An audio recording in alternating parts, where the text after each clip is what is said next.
নমস্কার। আজ আমি অন্যরকমভাবে সুস্বাদু সরপুঁটি মাছ রান্না করেছি। প্রথমে মাছগুলোকে ভালো করে ধুয়ে হলুদ নুন মাখিয়ে রেখেছি।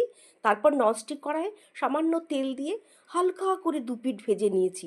কড়া করে ভাজিনি, মাছের গুণাগুণ নষ্ট হয়ে যাবে। এরপর কড়াইতে সামান্য তেল দিয়ে তাতে ঝিরিঝিরি করে কাটা পেঁয়াজ কুচি দিয়ে তার মধ্যে শিম আর আলু দিয়ে নাড়াচাড়া করেছি। তারপরে ওর মধ্যে 1 চামচ ধনে গুঁড়ো, 1 চামচ জিরের গুঁড়ো, পেঁয়াজ বাটা, রসুন বাটা, আদা বাটা দিয়ে আর হলুদ দিয়ে বেশ খানিকক্ষণ কষিয়ে নিয়েছি। কষালে মশলা যখন শুকিয়ে এসছে তখন আমি হাত ছিটে জল দিয়ে আরও কিছুক্ষণ কষিয়ে নিয়েছি। তখন পরিমাণ মতন আমি গরম জল দিয়েছি আর নুন দিয়েছি।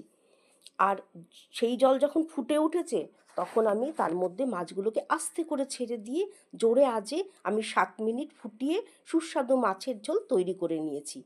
শেষে ধনেপাতা কুচি দিয়ে ওর মধ্যে মিশিয়ে দিয়েছি। আর সরপুঁটি মাছ খুব উপকারী মাছেদের মধ্যে একটা। এতে প্রচুর আয়রন আর প্রোটিন থাকে, যা আমাদের শরীরের জন্য খুব ভালো। এছাড়াও এতে ওমেগা 3 ফ্যাটি অ্যাসিড থাকে, যা হৃদরোগের ঝুঁকি কমায় আর মস্তিষ্কের কার্যকারিতাও বাড়ায়। তাই সরপুঁটি রান্না করে খাওয়াটা স্বাস্থ্যের জন্য খুবই উপকারী। আপনারাও বানান।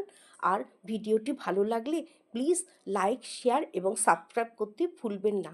ধন্যবাদ।